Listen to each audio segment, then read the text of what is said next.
1XX News brought to you by your East Bay New Worlds, where you can collect double Flybuys points until September 16. From IRN at 7 o'clock, I'm Mike Francis. New Zealand has expressed its condolences to the United States following this morning's coordinated terror attacks. Hijacked passenger jets have been piloted into the Twin Towers of the World Trade Center in New York, causing the buildings to collapse.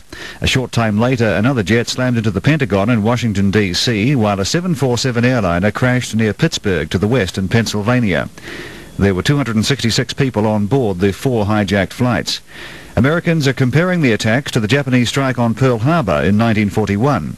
The death toll from the tragedy is expected to be in the tens of thousands.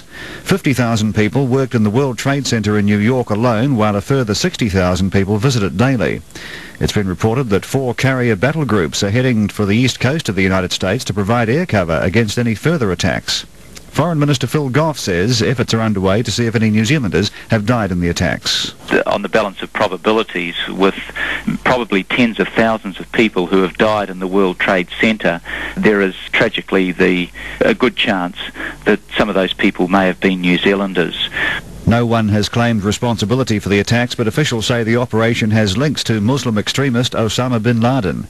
Our ambassador to the United Nations says there was a huge explosion and a pall of smoke, followed by another explosion when the second plane ploughed into the southern tower of the World Trade Center.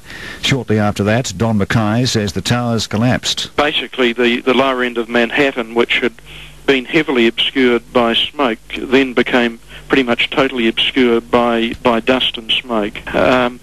There's no clear view at this stage as to how many people have been killed and how many people have been injured. A Gore man who is trying to escape the mayhem in New York says people can't believe what's happened.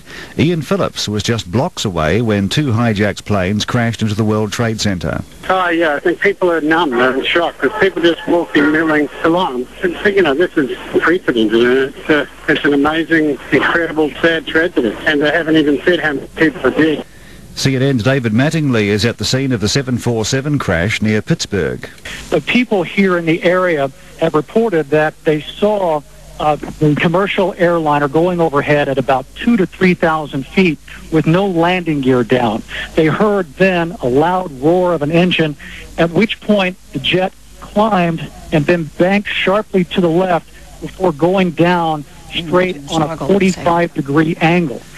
New Zealand police and government agencies are gearing up in response to the terrorist attack on the US. Police are working with the Ministry of Foreign Affairs and airlines to set up an information system for New Zealanders worried about friends and family.